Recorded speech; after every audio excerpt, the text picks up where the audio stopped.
Renault Kangoo mashinasi, qadrdonlar, bitta ko'ringlar, bitta baho berasizlar.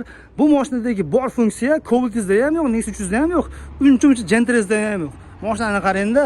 Xo'p, shunday bagi yukxonani ochasiz. Bu chista gruzovoy qilingan, o'zi gruzovoy mashina, to'g'ri, zavodskiy gruzovoy. Bu mashinadagi funksiya uncha Gentrezda ham yo'q deyapman-ku. Luki bor ekan, buni qarang. Buni qarang.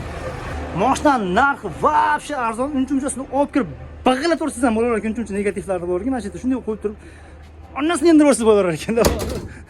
Bitta laykni bosing. Jigar, sizdan nima ketdi? Tekin bo'lgan bitta laykni bosib qo'ying. Xo'p, 2007-yil Renault Kangoo mashinasi to'rtta yaxshi balonda, holati zo'r, uzr-kesar hech qayerda avariya bo'lgan, biz silet ko'rmadik. Hamma yo'q yaxshi turibdi. Avariyaning holati hech qayerda yo'q. Haqiqatan suyaklarni buni tekshirdim. Dumalarga yonboshlagan daji shunaqa narsa ham yo'q. Menimcha buni katta joyi radnoy ham bo'lishi kerak. Arzamagan shu bitta petnosi bor xolos. 2007-yil Renault Kangoo. Xo'p, buni motori salarishli motori bo'ladi. O'zi bu brat olgan maqsadlari o'sha traktorlarga, ekskavatorlarga salarga toshish maqsadida olingan ekan, ishlatishibdi. Yaxshi, xudo xolasa yurib turgan mashina egalarining o'zida 210 gacha bemalol yursa bo'lar ekan mashinada. Bu mashina bemalol Damas'dan ham, Largus'dan ham ko'proq ishlarni qiladi.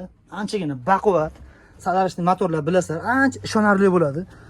Motorda xohlasalaring benzin motoriga 1.8, 1.6 motorlarimizga almashirsalaring bo'ladi. Hozir bitta motorning atsegidan ko'rsataman sizlarga. Motorning atsegi, motor holatlari, akkumulyatori yaxshi. Bir lishli narsa yo'q hech qayerda. Hamma yo'q chotga qichiq turibdi. Telefon qilasiz, kelishib, Qo'qonda 3 ko'pirga turgan adresi, oxirgi qo'lga tegadigan vobshe kami yo'q.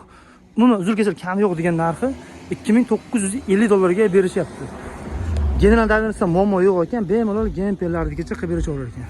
Ko'ringlar, yoqqan bo'lsa qadrdonlar, bitta laykni bosib qo'ysa. Mana shunaqangi hali firmasi bor yoki bir yuk tashiyman degan odamlar uchun chotki zo'r variant. Qadrdonlar bosinglar.